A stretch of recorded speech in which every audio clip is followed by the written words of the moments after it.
through that journey, I had a moment where I experienced what I think was my first moment of calm in my entire life. So I was already like in my 30s at this point, and I felt this moment of calm. And then I came home and I was started bawling. And my husband was like, "Is everything okay? What's happening?"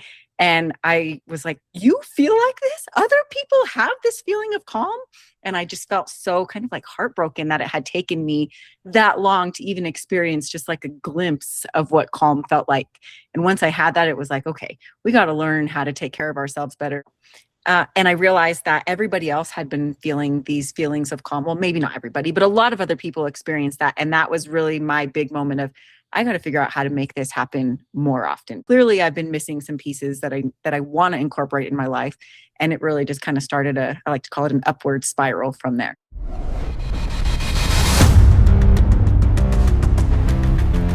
Welcome to the Impact Effect Podcast. I'm your host, Jim Morris, and we've got another amazing guest coming on the show today. Amanda Bearce is in the house. Amanda's in the house, and I'm fired up. It's going to be an amazing conversation. We're going to talk about all types of things. So first and foremost, I just want to let everybody know Amanda is the owner of Simply Wellness with Amanda. And we're going to get into an amazing conversation today. I'm super excited. Please help me welcome Amanda to the Impact Effect Podcast. Thank you so much. I'm so excited to be here. Yeah, it's going to be a good conversation. And as always, we ask every single guest the same question to kick off the podcast. Amanda, what is the most impactful moment in your life that changed everything for the future? This is such a great question. And I'm sure I'm not the only one, but my most impactful moment was not my proudest moment.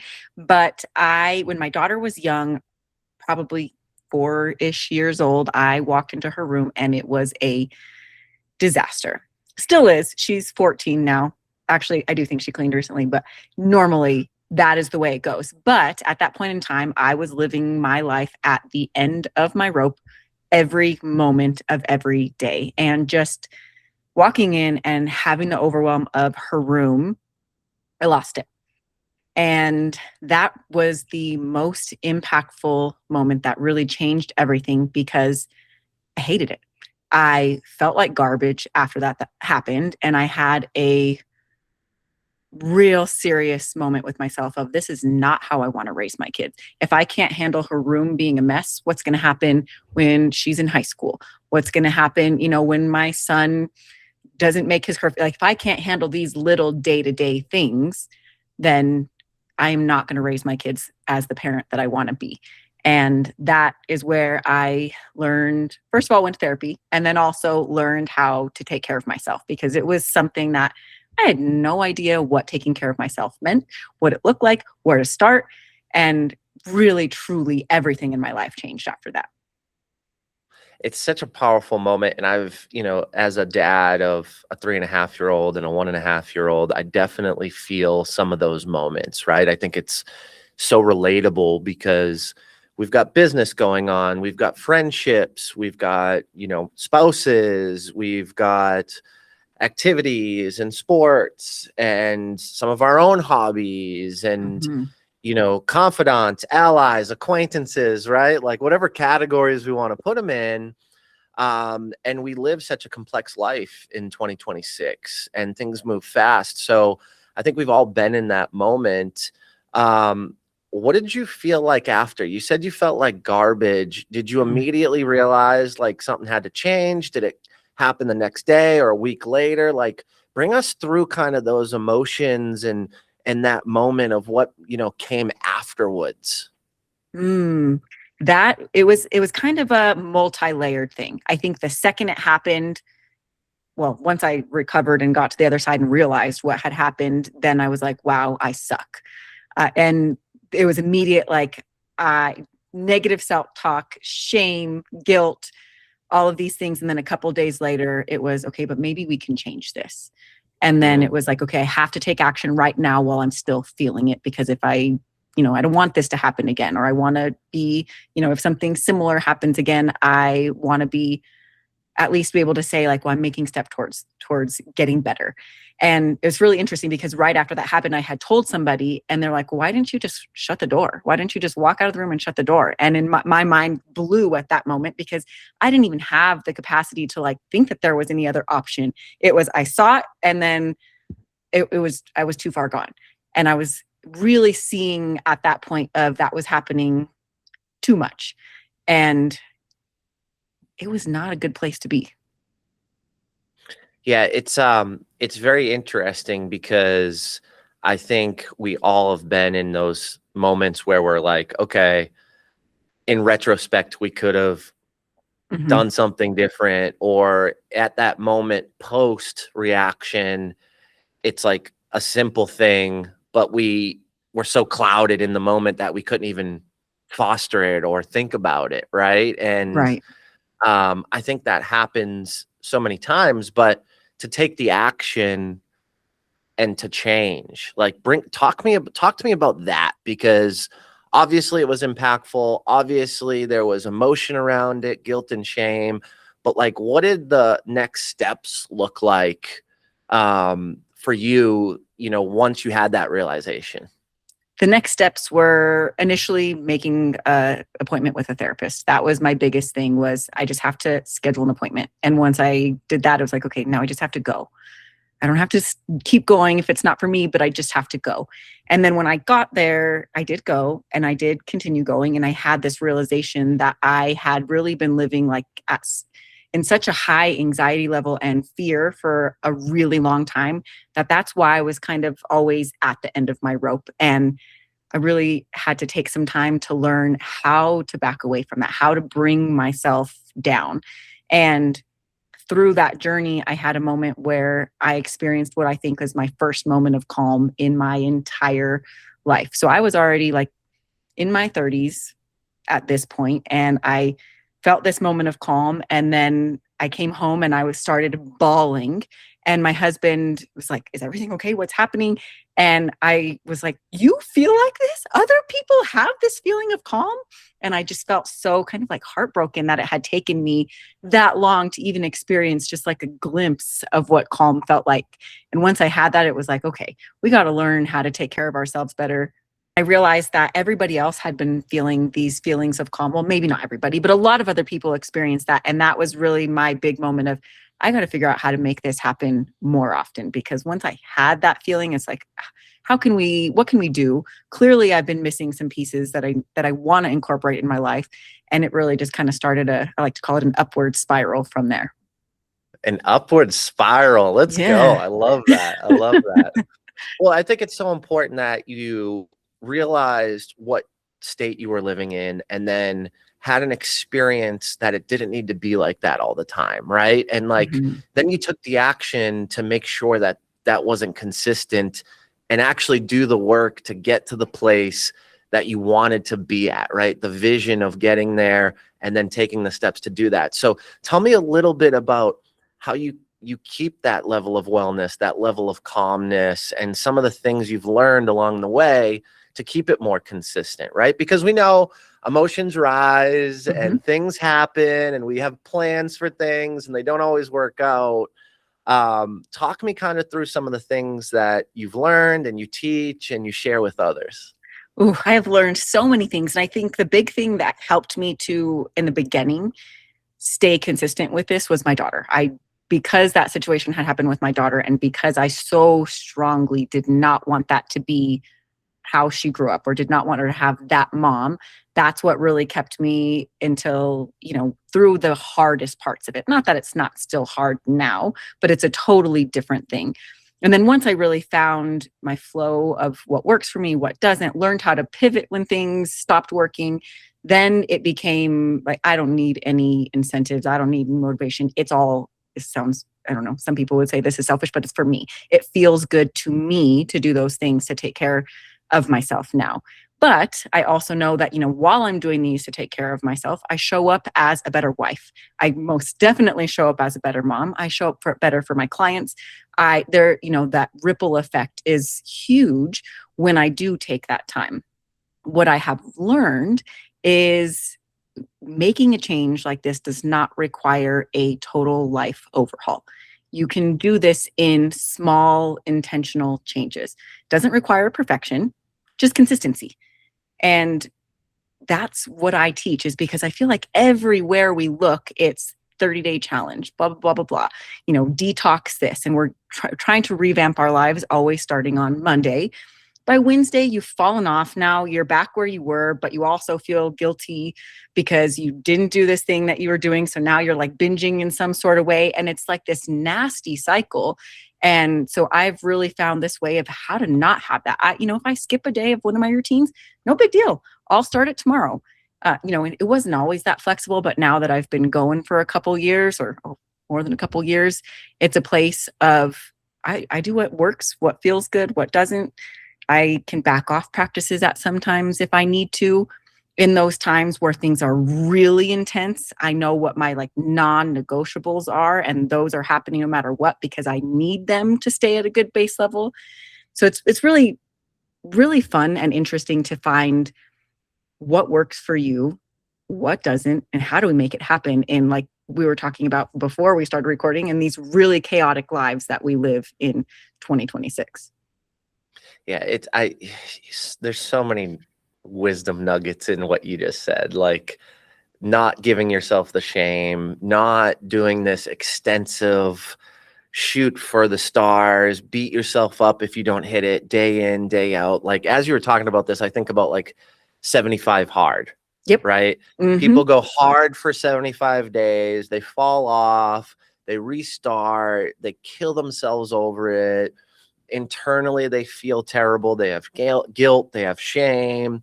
And then maybe they even get through the 75 days and then they're done and they go right back to what they were doing previously. Yep. Day 76, they're lounging, they're not doing the workout, they're not picking back up because they never liked it and it never really worked in their real life from the beginning. Yes, I could not agree more. And it's okay to fall off. What are you going to do about it? And how are you going to stay consistent and not create this imaginable thing that you're going to stay consistent with, right? I think that's so important. It's like, okay, what's the steps? How can we lead up? How can we, continue getting a little bit better, a little bit better, a little bit better, so it's digestible. So like you believe that you can do it, What do you think about that? Creating digestible wins in your life and your wellness? You could not have used a better word for that, because I like to call this self-care snacks, and being digestible is absolutely like what it's all about. They have to be things that fit in your life.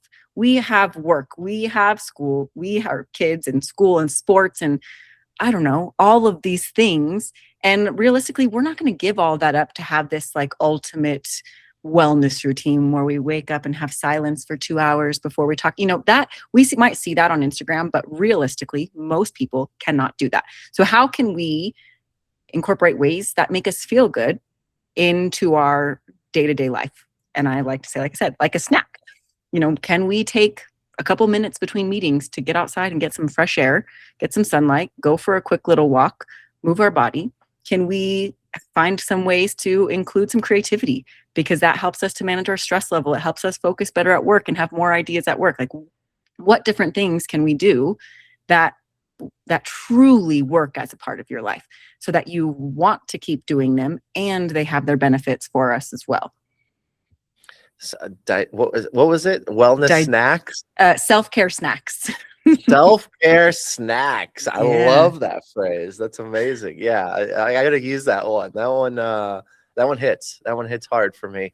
And I think of it in so many different verticals within our life, right? Absolutely. Like, as someone who helps people write books and create books and publish their book, people always say, well, I wrote this book, I've got to read it, I've got to edit it. And I'm like, well, just 10 pages a day, right? Like, don't try to read 150 pages and do it in 3 days if your life can't sustain that, right? Like digestible, Set the vision, set the goals. Like, I'm all about that, right? You got to know where you're navigating and build a plan to get there. But like, is that actually going to happen, or are you lying to yourself before you even begin?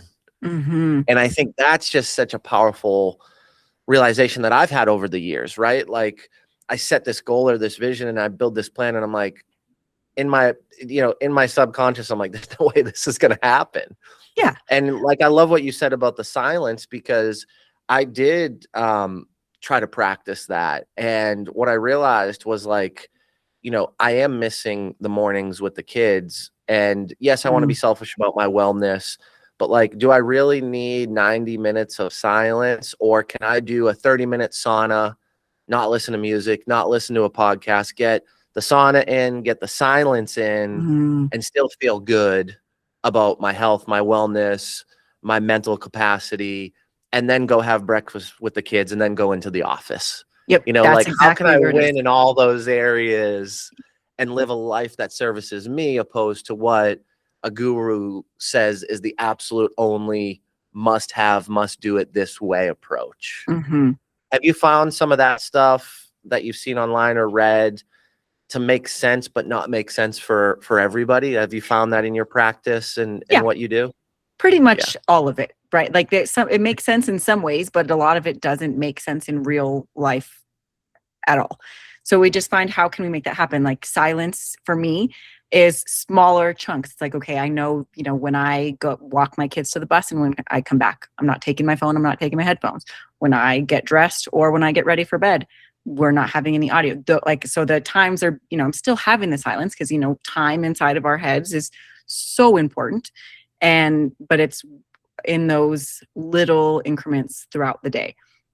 Or like, I have some clients that they have to get to school to pick up their kids an hour before school gets out. So then, they're having trouble finding time throughout the day. It's like, well, let's use that time that you're in the car. You have to be there anyway.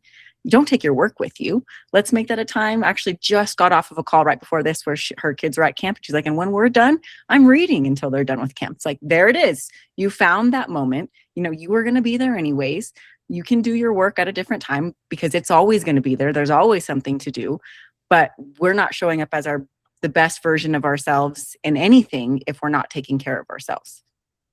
Totally. It's so funny. You like took it right out of my brain as you're talking about the silence and all this. And you're talking about like in the car. And that's exactly what I was going to say, is a little switch of no music or no podcast, even on a commute, right, Mm-hmm. to work.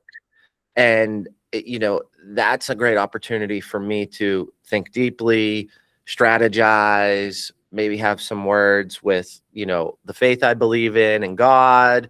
Like, whatever I take that time, it allows me to think on a deeper level, and it doesn't need to be this major sacrifice. And very honestly, I do listen to music or a podcast on the commute home. Mm-hmm. But as long as I give myself that morning commute in, then I can still feel good about what I need and how I want to live my life. And I don't need to max it out to this crazy thing where it's like, no music ever in the car, no podcast ever in the car, because that fits for me. And it gives me what I need in those moments. So I love how you're saying to find those opportunities. Like, I did a training once called NEAT. What's your natural everyday activity tracker? So like, what are the things that you're always doing every single day? And where can you fit in some of these things that are just natural, right? Like, if you walk the dog, you got to walk the dog. Well, what can you do in that time, or change or pivot? Commuting to work, grocery shopping, right? Mm-hmm. Like, can you go and buy the same things where you subconsciously can just navigate through the aisles and take that time to think about work or faith or your vision or your dreams? Like, what are the natural activities that you're doing every day that you can maybe just shift or replace? Yes. And I think it's kind of like buying back your time. Yeah. And I love the way that you're framing it. It's not like we're trying to multitask and do all of the things at all the time. It's just tweaking that intention. of, what am I focusing on right now? And then with your, silence on the way to work, but a podcast or music home, you're not all or nothing there. You're picking what works for you, which is truly the most important part. I can't do what you do. You can't do what I do. It's all about what works for me and what works for me in the phase of life that I am currently in. Because I hear that's something that I hear a lot is, oh, when I was in college, oh, before I had kids, this really worked for me. It's like, well, great. I'm glad that worked for you then, but that's not where we are now. We got to find out what works for you today in the life that you're working or living right now.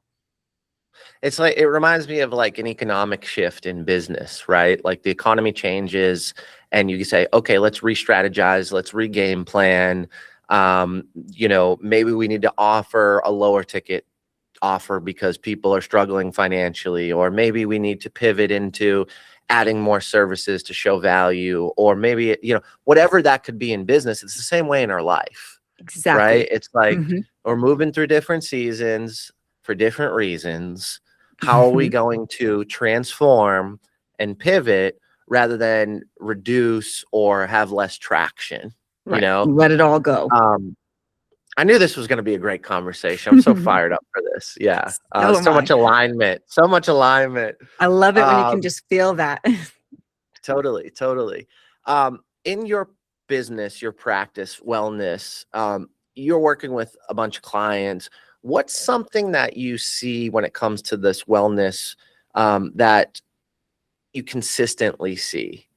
Like, is there anything that's kind of you see repetition with a group of clients? It's like, all right, most people are struggling with this, or they're struggling to figure this type of thing out. Like, is there any consistency that you see, and how would you combat that? Or is there anything you can share with the listeners today to potentially help them that's extremely relatable? Absolutely. The biggest thing, because I'm working with a lot of professionals, is feeling like taking the time to take care of themselves is always the last thing on the list. It's like, well, before I stretch, I have to do this and this and this and do everything else for everybody else first.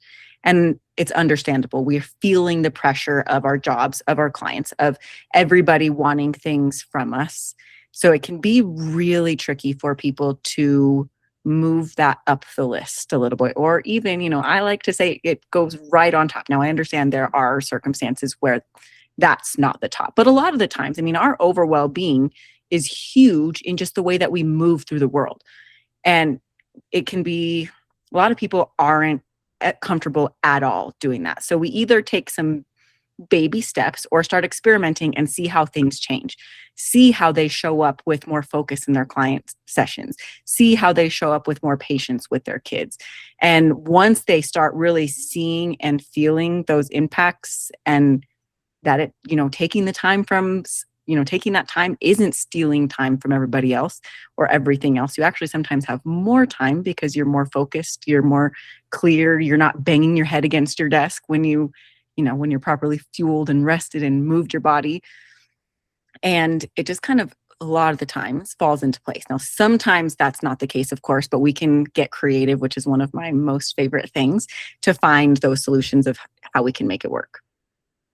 Doing everything else for everybody else first. Wow, that's the tagline right there.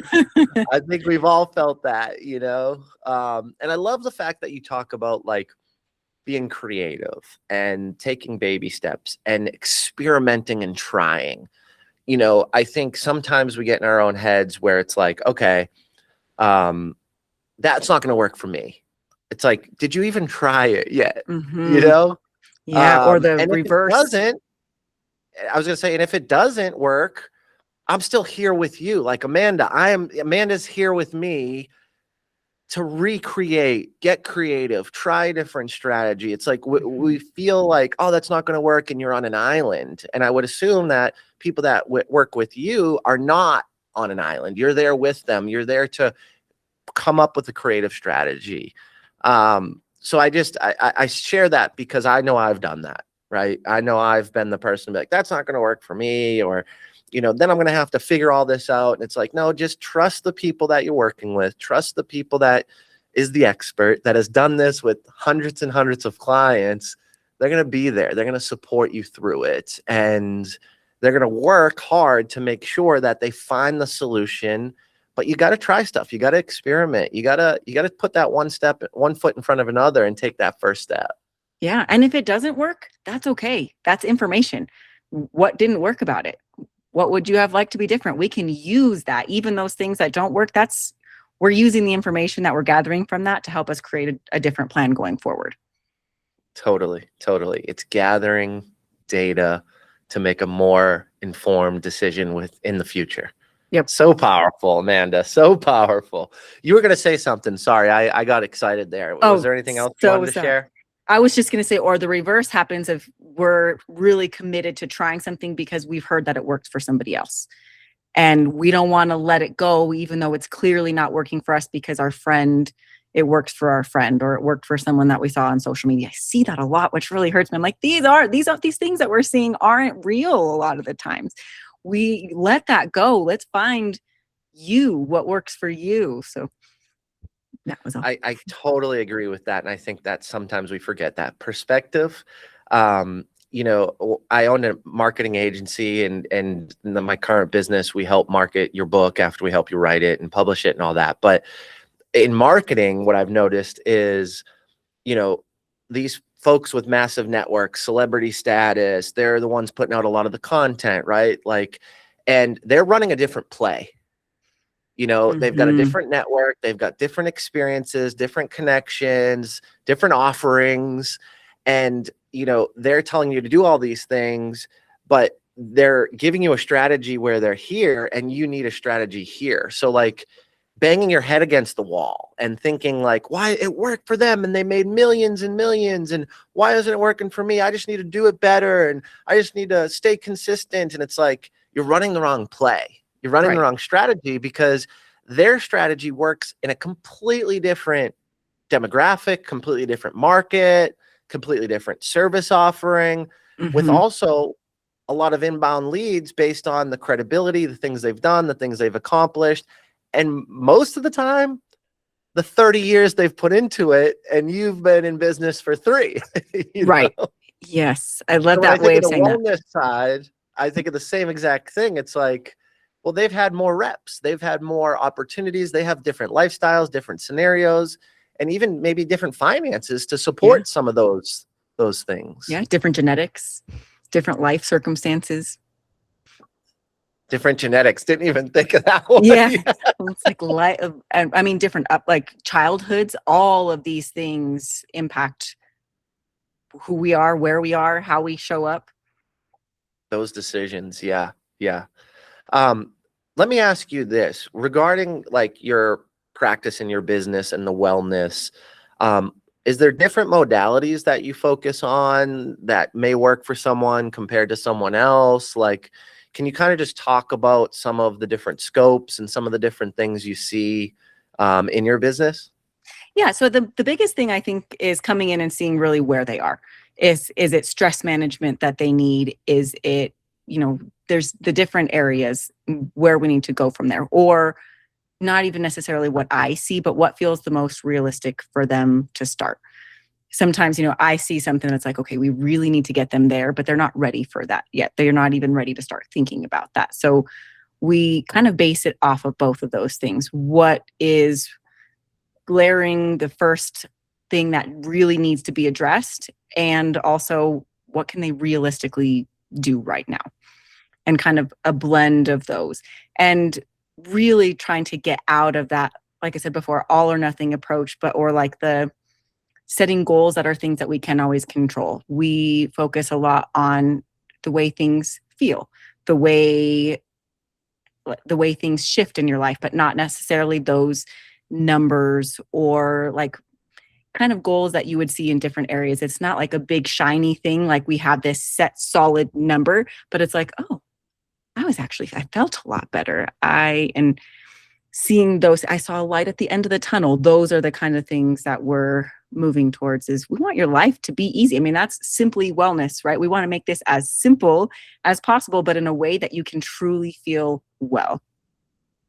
Yeah, it's almost like not forgetting to listen to your body and your mind. Yes. And focusing on the wrong things, right? It's like, okay, yes, we may want to get there, but how is it feeling today compared to how it was feeling a couple months ago? And, what has that opened you up to? And, that could be presence, just being more present because of the feelings that you have around doing the work and trying things and taking those steps. I think it's so important. We often forget that. Yes.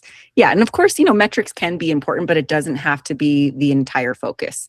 There, we can set those and I like to keep them off to the side. They can guide us, but that's not the whole goal, is because when we accomplish it and setting, certain numbers, that doesn't mean we're going to feel good when we get there. Oftentimes it's like, oh, I'm good and I'm not even there. That might not even be my focus anymore. It's like, cool, mission accomplished.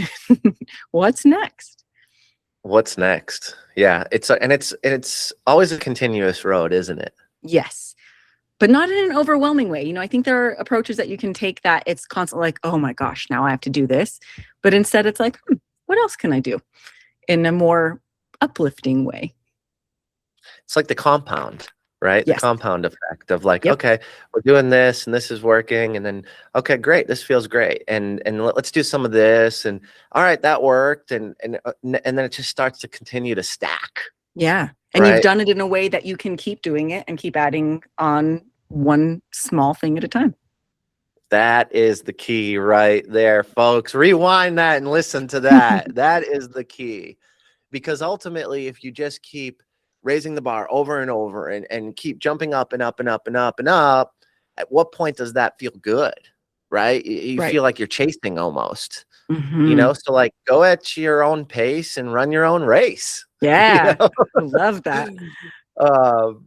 Yeah, it's and the other reason why I share some of this stuff is because I've struggled with it. I've definitely chased after the wrong advice and beat myself up. And we started with the most impactful moment with your daughter and feeling those emotions of shame and guilt and all those things. And I think when it comes to wellness, I've definitely felt that too. And you hit on such a great point, like, why isn't it working for me? And that comparison, right? And it's like, we know we're built as individuals. We know we're unique. We know there's different lineage and there's different, life circumstances and different traumas we've lived through, right? Absolutely. And that's what makes humanity so great, is we can have alignment and relatability, but there's also uniqueness and differences. And it took me a while to learn that. I wish I found Amanda several years ago, All right, cool. So as we wrap up in the next couple minutes, I really want to talk about, the wellness side of things as a parent, right? You had talked about, you had that urge, that moment, you didn't love it, you had these emotions around it. How does one, first of all, have the awareness that we're not operating in a way we truly want to? And then two, do you have any guidelines or approaches if you find yourself continuing to do that and some of that stuff? Yeah. So that for the how to know that we're there is simple. We don't always do it though. And when I started this, I don't even know, I had maybe never done it in my entire life, but just checking in with yourself. Some people do it more naturally and some people need to schedule it, like, okay, after I have lunch today, I'm going to check in with myself. And at first, you don't even have to do anything with it. Or you don't never have to, but just what do I need today? If you're not ready to take action, that's okay. This is another moment that we talked about before, of just gathering information, gathering data. And hopefully you'll become ready to make a change with that. Okay, I've noticed 3 times over the last week that I was feeling really unfocused in the afternoon. Maybe today I'll do some stretching at my desk, have some extra water, whatever it feels like you need, and use that information. And then that can help us, with the kids. I hear a lot about that time, like when they first get home from work, kids are all over you and you haven't quite shut off from work yet to transition into home life. Well, what does that mean? What does that look like? Maybe taking a couple minutes before you leave the office, maybe taking a couple minutes before you get out of the car, because it can be really hard when you get inside to do that, but also talking to your kids about it. For me personally, I am I think I'm like an extroverted introvert where I can be extroverted, but boy, does it make me tired. So when I see something on my calendar, things on my calendar that I know I'm going to need some extra space, I'll tell my kids ahead of time, hey, I've got a lot of stuff going on today. Just so you guys know, when I get home, I'm going to need a little bit of time. And of course, this is age, my kids are preteens and teens. So we're there with like I think you said 1 and 3. That's a little bit of a different story, but so they know, they hear me and see me asking for this time, which has been really cool because I have started to see them doing the same thing when they are starting to feel that. They'll say, I need to go to my room for a little bit or whatever. I'm like, there it is. Like, this is what it's all about.